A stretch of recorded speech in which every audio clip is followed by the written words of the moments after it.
अ tables legs और the legs of the table, इनमें से कौन सा सेंटेंस करेक्ट है? क्या आपको भी इसमें कन्फ्यूजन होती है?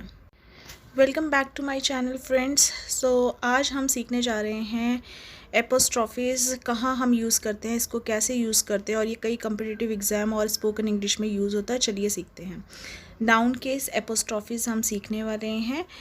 जनरली हम एपोस्ट्रॉफीज़ का जो यूज़ है वो किसी पॉजिटिव केस को बताने के लिए करते हैं कि वो चीज़ किससे बिलोंग करती है, जैसे शेक्सपियर्स प्लेज और the plays of Shakespeare, both are correct. तो अगर हमें प्लेस पहले लिखना है तो हम उसमें ऑफ का यूज़ करके उसे इस तरीके से भी लिख सकते हैं। But friends, a tables legs और the legs of the table, which one is correct?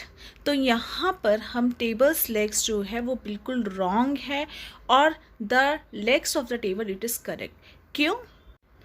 Friends, ये टेबल जो है वो नॉन लिविंग है, तो कभी भी हम नॉन लिविंग के साथ हम एपोस्ट्रॉफीज एस नहीं लगाते हैं। तो आपको याद रखना है कि कभी भी हमें किसी नॉन लिविंग ऑब्जेक्ट के लिए कभी भी एपोस्ट्रॉफीज नहीं लगाते हैं।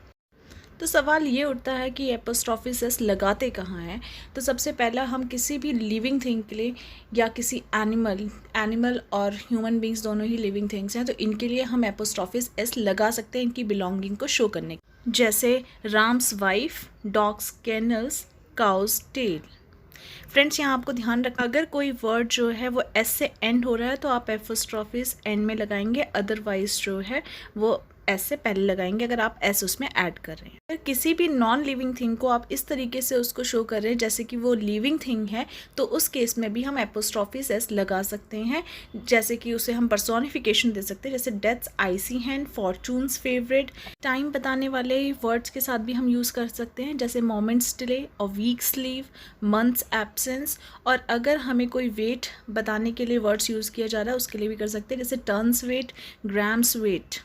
सबसे बड़ा जो कन्फ्यूजन होता है वो होता है कि अगर 2 बार एपोस्ट्रॉफीज क्या हम यूज़ कर सकते हैं? फ्रेंड्स, बिल्कुल यूज़ नहीं कर सकते हैं। अगर हमें बोलना है कि राम की वाइफ का करियर, तो यहाँ पे हमें बिलोंगिंग, पहले वाइफ का जो है रिलेशन है वो राम से है और करियर का रिलेशन वाइफ से, तो यहाँ पर 2 बार एपोस्ट्रॉफीज एस ना लगा के राम्स वाइफ्स करियर, ये यहाँ पर बिल्कुल गलत होगा।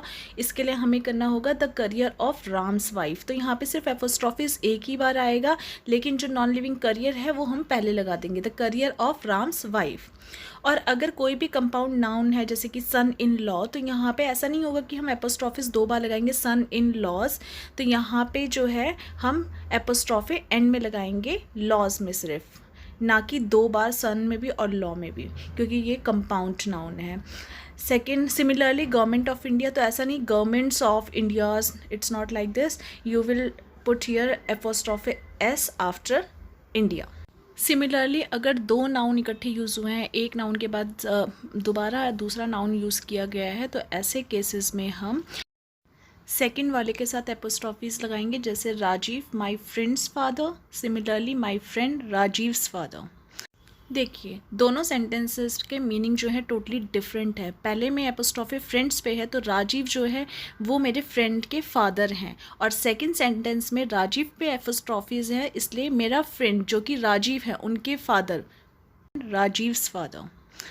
अगर कोई भी 2 नाउन्स जो क्लोजली रिलेटेड हो, जैसे कि Ram and Sita, they can be husband wife, और यहाँ पे दोनों के बेटों की बात हो रही है, तो ऑब्वियसली इनके जो बेटे भी होंगे वो दोनों के एक ही हैं, ठीक है। तो यहाँ पे हम जो है एपोस्ट्रॉफिस 2 बार यूज़ ना करके लास्ट वाले के साथ करेंगे, राम्स एंड सीता सन्स नहीं होगा, राम एंड सीता सन्स होगा, तो हम एपोस्ट्रॉफिस लास्ट वाले के साथ करेंगे। लेकिन राम और श्याम जिनके बेटे जो हैं ऑब्वियसली अलग अलग होंगे क्योंकि वो हस्बैंड वाइफ नहीं हैं, तो इस केस में हम एपोस्ट्रॉफिस जो हैं दोनों के साथ अलग अलग लगाएंगे, जैसे राम्स एंड श्याम्स सन्स।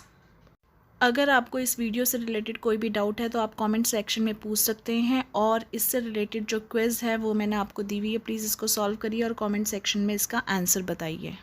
अगर आपको वीडियो पसंद आई है तो please like, subscribe and share करना ना भूलें, एंड प्लीज़ बेल आइकन दबा दीजिए ताकि आपको जल्दी से नोटिफिकेशन, कोई भी न्यू वीडियो आती है तो आपको सबसे पहले नोटिफिकेशन मिल सके और आप सीख सके। क्योंकि फ्रेंड्स, जो मैं आपको सिखा रही हूँ ये जनरली हम इग्नोर करते हैं अपनी लाइफ में, बट ये बहुत इंपॉर्टेंट होती हैं।